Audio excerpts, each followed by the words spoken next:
Laglaga na, PNP Chief Marbil pinagre-resign. Naku po, pag-usapan po natin tong bagong kapalpakan ni PNP Chief Marbil.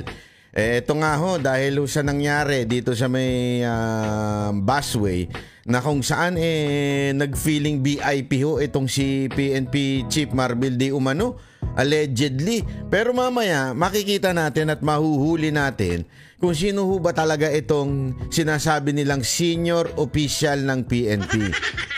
Pero mismo dun sa bibig nung HPG ay ito'y si PNP Chief Marbil. Pero syempre, todo deny sila ngayon. Pero makikita naman natin yan mahuhuli natin yan. Maya-maya, papakita ko sa inyo. Mahuhuli natin sa sarili nilang bibig na ito ay si PNP Chief Marbil. Syempre, i-deny nila yan. Alam mo naman sila Sila yung mga ngako ng 20 pesos na bigas, tapos magpapalusot.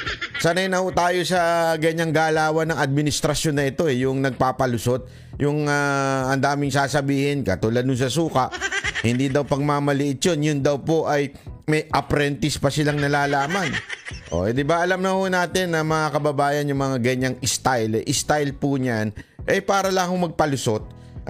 Binubudol at ginagago na naman kayo. Kayo ho. Pero yung mga tanga lang naman. Pero sa tingin ko, marami na ho ang nagising at hindi na tanga ngayon. Marami na ho ang nagising at alam na ho nila na sila ho ay laging binubudol ng gobyerno ni Marcos. Kaya mga kababayan, panoorin po natin itong balita bago tayo magpatuloy. At makikita ninyo talaga nga namang ito'y abuso na sa ating batas. Ito'y nang-aabuso na. Matindi na hong pang-aabuso ito. Sinita ng Special Action and Intelligence Committee for Transportation o SAIC ang isang nagpakilalang convoy umano ng Philippine National Police na dumaan sa EDSA busway. Sino po yan? Sino po? Ay, bawal po dito dumaan, sir. Yung una si PNP lang. Yung si SAIC, nako. Sino yan? Antikas dito, Brad. Palakpakan natin to. Palakpakan natin. Bukas na bukas, wala ka na sa pwesto. Ay, hindi naman. Sana naman wag ganon. Kasi ginagawa lang niya yung kanyang trabaho. Baka naman bukas, wala na. Relieve na yung mama na yan. Wag naman ganon. Wag yun naman. Ako, saludo ko dyan. Dapat tayo mga mamamayang Pilipino, saluduhan natin itong traffic enforcer na kinabibilangan nitong mga DOTR SAIC, di ba? Sana ho, may mga gumaya pa sa inyo. Hindi kayo nasisindak. Ika nga, dito sa mga sigang PNP kuno, di ba? Panoorin natin. Sinabi ko na po yan Sino po yan, si? Sa PNP lang. Sa krami kami. Dadaan lang kami. May emergency. Natatay yung bus namin. Hindi. Walang ganun. Ikaw naman, Banat Bay. Basta may emergency kami. Ang tikas ning mama na to. Sino po yan? Alas 6:30 kagabi nang dumaan ang motorsiklo ng PNP Highway Patrol Group at dalawang SUV sa busway sa may bandang Ortigas. Nakiusap daw ang nagpakilalang pulis na padaanin sila sa busway dahil may emergency raw. Sa PNP chief daw ang convoy ng tanungin ng pulis. Hindi na natin... Naku, sa PNP chief daw. Marbil, feeling VIP ka na naman. Dapat nga magre-resign ka na Magre-retire ka na dapat. Di pala magre-resign. Magre-retire ka na dapat. Kaya lang ang bira. In-extend ka pa di ba? Kakahiya ka naman mantakin mo. Pinipilit mong pasunurin yung mga pulis. Sumunod kayo sa batas. Pero ikaw naman, di ba? Dami yung kinasuhan Dami yung kinasuhan na kala mo nagmo-moonlighting, yung mga haka-haka ninyo dyan. Di ba? Dami yung kinasuhan ganyan. Dahil sabi nyo, sumunod kayo sa batas. Hindi ito batas. Dapat sinusunudo ito. Kayo po ba, sir, nagpupuyat? Hindi, ako nagtatanong lang ako.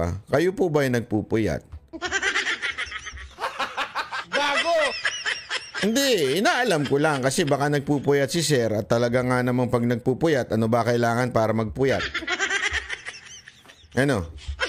merong ginagamit pag nagpupuyat. Oh, para sa mga kapuyaters. Ano po 'yun? Ha? Jesus Mariago. Yun po yung tinatawag nating nagsisimula sa letter C. C. Ayan na ginagamit ng mga mayayaman pag nagpupuyat sila. Nagsisimula sa letter C. Hulaan nyo, sulat nyo dyan sa baba. Kung ano yun. Ha? Oh, alam mo ako, ano? Banggitin ko na. Sasabihin ko na ba, letter C. Ito po, talagang malupit po ito para sa mga nagpupuyat. Ha? Ano yun?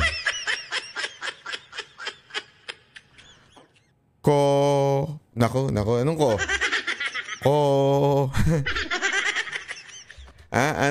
Anong ko?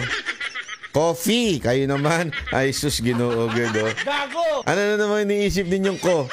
Kayo talaga, kayo ganon. Kung ano iniisip niya eh. Yung mga nagpupuyat kasi kailangan ng kape. Pag kailangan ng kape, medyo, nanginginig-ginig pa yan. So, stress, ika nga. Kaya pag stress ka, dumaan ka na sa bus lane tayo. Stress eh. Yan ang ibig ko sabihin. Dumi ng isip niyo. Ang dumi ng isip ninyo. Wala naman. Iba naman yung sinasabi niyo yung letter C. Iba yun. Ano yun? Coca-Cola. Coke yun. May kape din yun. May caffeine din yung Coca-Cola. Ginagamit din yung mga nagpupuyat. Ano yan? Ayo talaga. Labo ninyong kausap po. Talay. Tanang saik ang convoy dahil umalis agad. Pero bumalik daw ang motorsiklo ng HPG para magpatiket. Wow, importance. Very important persons. Bakit kanyo? Padaanin mo muna kami ha. Babalik na lang ako. Pwede ko kayang gawin yun? Hindi, ako kunwari lang, daan ako sa busway, tapos may emergency ako. Ano emergency? Natatay ako. Dadaan muna ako. Pag babalikan ko kayo para kunin ko yung ticket. Kasi may emergency ako eh. Natatay ako, kaya kailangan ko muna magmadali ngayon. Unya, babalikan kita. Oh. Ganun daw ang ginawa. Umalis, tapos binalikan na lang yung isang. Hindi ho yung nagmamanayo ng SUV yung bumalik ha. Hindi ho yung ang bumalik ko ay yung isang motor na HPG. Sigurado naman ako hindi isang motor yan. Diba? Sabi ko sa inyo, Sir PNP Chief Marbil, alam mo, tadhana na ang mag-re-reveal sa'yo. Yung totoo mong kulay. Kasi masyado kang nagbabida-bida dyan sa PNP. Di ba? Nagbida-bida ka dyan eh.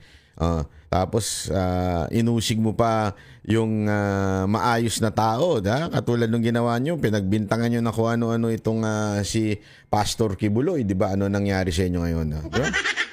Yung mismong tadhana ang nagre-reveal ko anong klaseng tao kayo. Kayo na po mga kababayan ang humusga kung anong klaseng tao ito si PNP Chief Marbil. Kinumpirma naman ni PNP spokesperson Jean Fajardo ang insidente.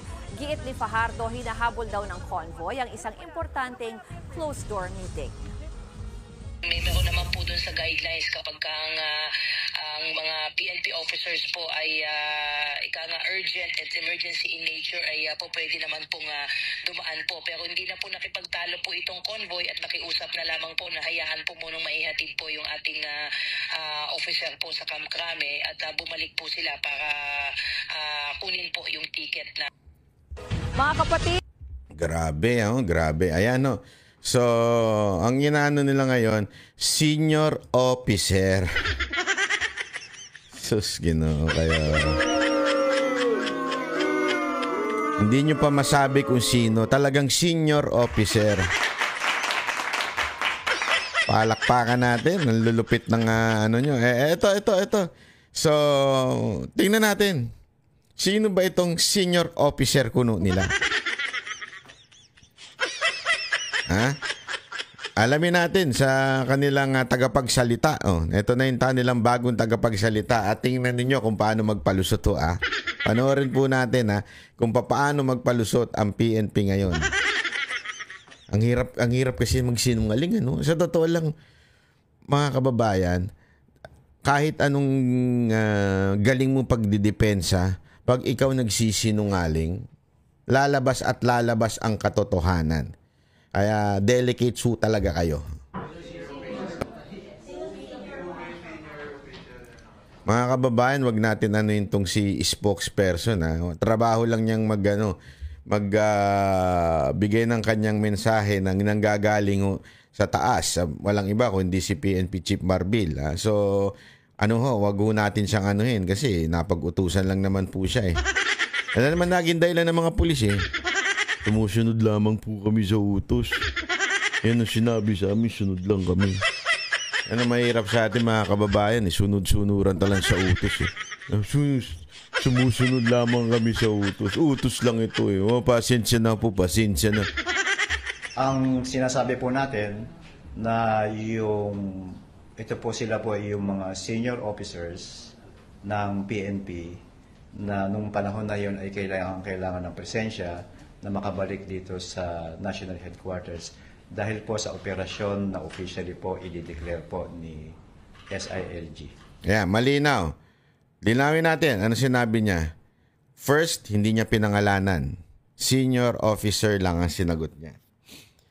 Mamaya, meron kasing argumento si Marbil kung bakit hindi dapat pangalanan daw. Okay? So, kung ganyan ang argumento mo, tablado ka na naman. Tablado ka. Mamaya, paparealize ko sa iyo yung iyong dahil daw sa nature ng kanilang trabaho, dapat hindi daw inire-reveal kung sino yun. Dapat daw tinakpan yung plaka. Dapat daw hindi binabanggit yung pangalan. Kaya hindi nila binabanggit kung sino yun. Wow. Very important kayo, ha?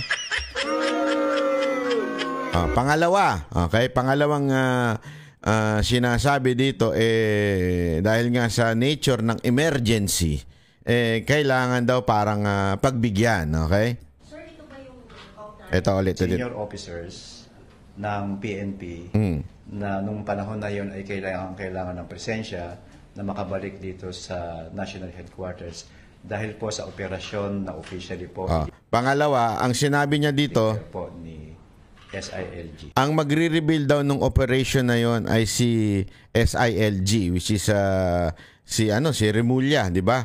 Yung DILG secretary, siya daw magsasabi kung ano daw itong operation. Tandaan niyo yan, ha? Tandaan niyo yung dalawa nilang argumento na yan, ha?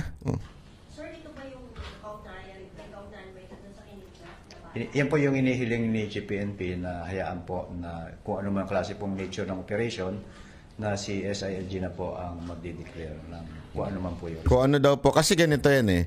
They're trying to say, kasi importante ho ito, bakit kailangan natin malaman ho ito. Importante ho kasi ito, dahil they're trying to say na merong emergency. But they cannot reveal first the senior officer na pangalan nun, na it needs to, na malaman ng taong bayan. Bakit kailangan malaman ng taong bayan? Mamaya, unya. Pangalawa, hindi daw masabi ngayon kung ano yung operation na yon. Importante po yung details niyan so that we can parang judge whether this is a real emergency. Di ba? Ito po ba emergency? Ano po ba ito? Di ba? Yun yung kasi dahilan nila eh. That's the way they justify itong action nila. There is an emergency. That's why we need to use the busway so that we can go fast and furious, then fast and urgent sa krami. So tinanong tuloy, ano yung emergency na yan? Hindi rin nila masagot kung ano daw yan. Si DILG Secretary Remulla na lang daw magsasabi. Importanteng malaman natin yan. Importanteng sumaksak muna sa ating isip kung ano yung mga ganyang galaw nila. Senior officers po sila.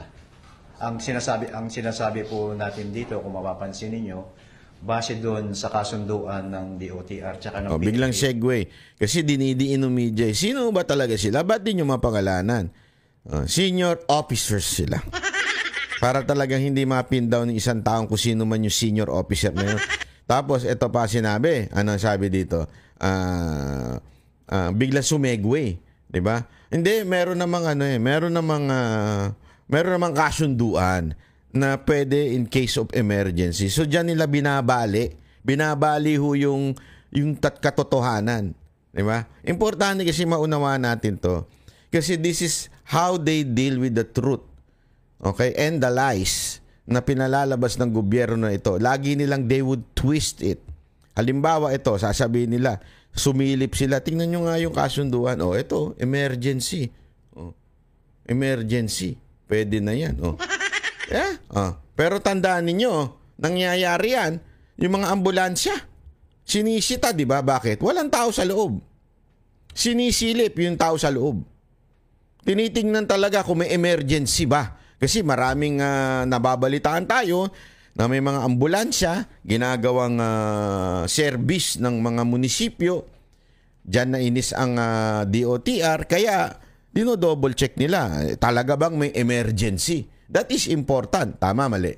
Ginagawa yan sa ambulansya. So, hindi porket nang wawangwang yung ambulansya, hindi porket may nakasulat na ambulance sa harap, papayagan na sa busway. Titingnan talaga nila. Ang tanong, nasunod ba yon?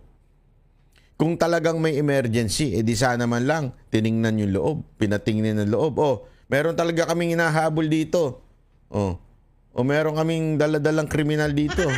Kailangan namin dalhin sa krami for emergency sake. Hindi, how would you define emergency?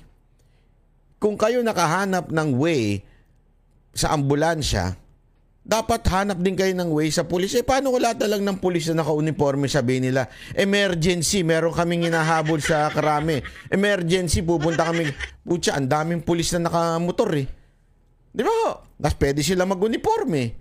Pag naka-uniforme na sila, sabihin nila, may emergency kami. Okay na po ba yon? Hindi, kasi yun yung palusot ninyo eh. Pag may emergency, okay na. How would you define emergency? Sino magsasabi kung talagang yan ay emergency? Is a meeting emergency? Hindi di ba ho? Hindi, ako ito, logical lang ho ito. Ano ba? Logical pa ba yun? Ang dali magsabi ng emergency. Emergency, natatay ako. Emergency, sumakit yung paa ko. Emergency, how would you know it's emergency? Everyone would say emergency. Alam mo naman ng Pilipino, di ba? Maparaan yan. Pag sinabi mong ito lang ang pwede dyan, aba. Hindi, ito para mabigyan ko lang kayo ng kwento. Kasi ito nakento sa akin to ng mga taga-airport sabi sa akin. Ano bang ginagawa ng iba? Para bumili sa linya sa immigration, pati doon sa security. Basta senior, kahit kaya namang maglakad, hihingi yan ng tawag dito, ng wheelchair. Kahit kaya naman nila. Pumunta sila naglalakad. Mamamasyal pa nga sila eh. Mamamasyal nga sila sa Japan. Nakakapaglakad sila sa Japan pa ikot-ikot. Pero pagdating sa airport, dahil nga merong PW lane, tapos, so ang gagawin nila, magre-request sila sa airline ng wheelchair para makalusot doon sa mabilisang Pero in reality, they can walk. Alam mo yun, sa Japan nga, yung matatanda na, nakakalakad pa eh. Ito mga to. Kaya pang tumambay sa labas, makipagchismisan, pero pagdating sa airport, bigla naka-wheelchair. Mali. Kasi nga maparaan tayo eh. Yun ang sinasabi ko sa inyo mga kababayan. Kaya nating gawa ng palusot ng lahat ng bagay. Di ba? Ganyan tayo eh. Di ba? Ngayon, eto na. Emergency kasi. Exempted dyan. Nandyan sa batas yan. No? Ayan yung pinag-usapan. No? Na pag emergency, pwede. Lahat na lang emergency. Kahit po ba yung pagpunta sa Kabit, emergency? Kasi syempre, hindi pwedeng malate. Pag na-late ka doon, malilate ka sa uwi sa bahay. Yeah? So, dadaan ka sa Kabit mo, emergency po ba yun? Emergency yun, ha? Bakit? Mapapatay po siya pagka hindi po siya umabot sa bahay ng nasa oras. Patayin siya ng asawa. Ay, emergency yun. That could be considered emergency. Ay, yung mga uuwi na, galing sa Kabit. Nagmamadali sila. Emergency to. Bakit? Pag hindi ako nakauwi ng tamang oras, hihiwalayan ako ng asawa ko. That is emergency. Who would define emergency, kapatid? Hindi, ako, nagtatanong lang ako, ha? Sir, sino magdi-define ng emergency? Na kapag emergency naman ang nature ng paggamit ng bus lane, bagamat sinasabi natin na hindi feeling entitled ang sino man dumadaan dito, kung ikaw ay sakali na hulihin, magpatikit ka, pero by nature ng trabaho ng PNP, binanggit nga ni Chief PNP kanina, na 24 hours tayo, mas mamutihin niya pa na matikitan ka at mapuntahan mo yung dapat mong puntahan. Kaya po, hinihiling niya. Yun daw ang logic ng ating PNP chief. Wow, talaga nga naman.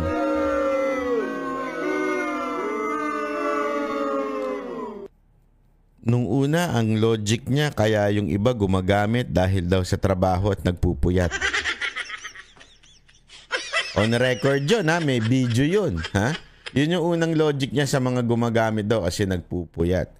This time, ang logic niya, since 24 oras tayo nagtatrabaho at nagmamadali tayo, it's better na dumaan sa busway. Ay, sus. So, if that is your logic, Mr. Marbil, so ibig mo bang sabihin, pag ang isang negosyanteng marami namang pera at marami namang as in pinagkakakitaan sa buhay, ganun din ang ilo-logic nila. Parang, anyway, nagmamadali tayo, bayaran na lang natin. So, is that the kind of attitude that we're passing to our fellow Filipinos? Hindi dapat. Di ba? Hindi dapat ganun ang ugali. Na hindi, kaya naman kesa naman malate na tayo, talaga nagmamadali na tayo, bayad na lang tayo, 5,000 lang naman yan Isang drink lang yan ng di ba? Bira, oo. Di ba? So anong ibig ko lang sabihin, mga kababayan? Diyan, malalaman mo talaga kung anong klaseng karakter. Merong karakter itong si Marbil. Di ba? Obvious na obvious. Medyo may problema tayo sa argumento niya palagi. Una, dun sa argumento nung gumagamit dahil puyat lang.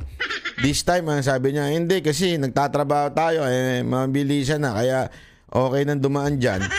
Bayaran na lang. Parang ganun Na makikipag-usap ulit ang PNP at DOTR para pag-usapan na baka sakaling magkaroon ng leeway yung mga emergency unit. Emergency. Na nagre-respond. Yan na, mga nagre-responding emergency. Mantakin mo, mga kababayan. Papakiusapan daw nila ang DOTR at mag-emergency. Baka naman pwede. Paano, sir? Kung lahat ng pulis nang papasok sa trabaho nila, magsasabi sila, pasensya na, may emergency kami, may tawag kami, kailangan namin makapunta kagad, nakamotor yan. Mantakin mo, ang daming pulis. Tapos yun ang lagi nilang sasabihin, emergency. How would they know it's emergency? Diba ho? Hindi, kaya nga hindi pa pwedeng may gray area ang tawag dyan. Pag nilagyan mo na ang batas ng gray area, for sure, yan ang gagamitin. Diba? Kasi nga may gray area. Yan ang palulusutan. Alam mo naman, mga Pilipino, ang hilig magpalusot So anong ibig ko sabihin? Simple, dapat walang ganun. Walang gray area, walang emergency. Di ba? Maganda, meron kayong i-issue na ticket o meron kayong i-issue na na para pagka talagang may emergency, merong para pag binigay, alam mo yun, mabilisan. Gumawa kayo ng paraan, hindi pwedeng ganun. Magkakagulo tayo niyan. Mantakin mo lahat ng pulis magsabi ng emergency tas dadaan sa busway. Tapos naka-uniforme. Yun yung ambulansya, hindi ganun Di ba? Yung ambulansya, yun, buhay ang pinag-uusapan dun. Hindi yung, buhay yung pinag-uusapan dun, mamamatay na. Minsan nga, sabi ko nga, tinanong ko din yan logic-wise. Paano kung yung ambulansya pupunta pa lang doon sa emergency niya? Pare, merong ambulansya papunta doon sa destination niya para pick upin yung naghihingalo. Di ba? O kailangan ng transplant o whatsoever. Papunta pa lang siya. So, wala pa siyang sakay. So, ibig bang sabihin nun, hindi emergency yun? Kaya delikado yan salitang emergency na yan. Kaya lang, may nagpaliwanag sa akin kasi talagang kalakaran daw ng ibang mga ambulansya, lalo na yung ambulansya ng mga munisipyo, ng mga city hall, na kunwari may emergency, magwawangwang pa sa karsada, pero ang totoo, may sakay lang ng mga empleyado. Kaya yan daw ang iniiwasan. Kasi nga, may gray area. Yun ang problema. Kaya kailangan, it has to be, are you allowed or you're not allowed? Period. Diba? Katulad dito, may palusot tuloy. Upang mapagbigyan ng paggamit for as long as merong mga uniform personnel at official yung kanilang paggamit po ng bus lane. Yung tanong po kanina na kinakailangan pa ba ng prior coordination? Kasi kung emergency nga po, palagi ko wala na pong panahon para makapagkaroon ng prior coordination. Wala pa pong 1 minuto yun. Hindi ba po pwede kayo mag-assign ng isang tao na isang numero? Na itong tao na to would only aasikasuhin niya is your emergency. This is the only person that is allowed. Kasi sigurado naman ako may operation yan. Pwede namang kung talagang emergency, papuntahin ni ganito, may emergency kami, pwede ba itawag mo na kaagad sa in charge doon sa ano? At alam mo, ang dami ng technology ngayon. As in, may radyo na nga ngayon na kahit saan mo, kahit ako, nasa Japan pwede, naka-data. Ang dali-dali no, no. O mag-provide kayo doon sa in charge doon. Doon sa, itawag nyo sa Metro Base. Alam ko meron yan eh. Tapos sasabihin mo, emergency na kaya matagal. Mas matagal pa ho yung maiipit sila papalabas ng krami. Bago ka pa makaabot doon sa busway, more than 5 minutes na po yun. Gano'n lang po ba? I-radyo mo lang. May dadaan dito, etong plaka, ganito. Tapos ang usapan. Walang 5 minuto yun. Hindi. Huwag nyo kasing ilusot yung mga hindi pwedeng ilusot, sir. Magamit po yung bus lane. Ang importante po rito, mapag-usapan maigi ng DOTR at ng PNP at ng MMDA kung sino-sino ba yung dapat ma-exempt sa paggamit ng bus lane. Sinabi nga po na since 24 hours ang trabaho po ng pulis at kung ito ay emergency, baka sakali mapagbigyan ng gumamit ng bus lane. So may gray area kung sa sinasabi ng senior officers. Kasama ba si Chief PNP? Ngayon na, tinanong. May gray area doon sa kung sino yung kasamang senior officer. Kasama ba dito si PNP Chief Marbil? Tingnan nyo sagot. Kung hindi kasama, bakit hindi na lang i-deny after? Kung hindi daw kasama, bakit hindi na lang niya i-deny?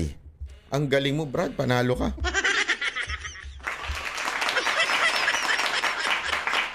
Tama nga naman. Simpleng-simple. Just deny it. Parang sa presidente. Tapos na usapan, tapos na boxing, magpa-drug test lang siya. Hindi, kasi yun ang akusasyon ng iba eh. Diba? Akusasyon ng mga tao yun. Isang lang, hindi ako drug addict, hindi ako gumagamit ng cocaine, eto, drug test ko, publicly gawin natin. Tapos ang usapan. Lahat siguro nung sinasabi ninyong Duterte supporter, titigil na ho dun. Ganun din naman dito. Simpleng-simple lang ang tanong.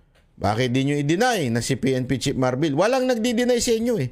Lahat kayo ang sagot lang senior officer. Hindi ba pwedeng sabihin nyo, hindi po si PNP Chief Marbil yun?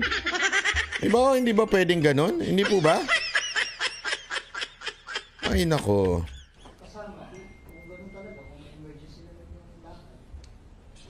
Sir Jun, ito po yung sinasabi natin yan kanina. Unang-una po, kung may violation naman po tayo ng RA 4136, kasi sinasabi natin, hindi naman natin kinakailangan i-publish yung identity ng mga nahuli sapagkat ito isang administrative violation or moving violation lamang.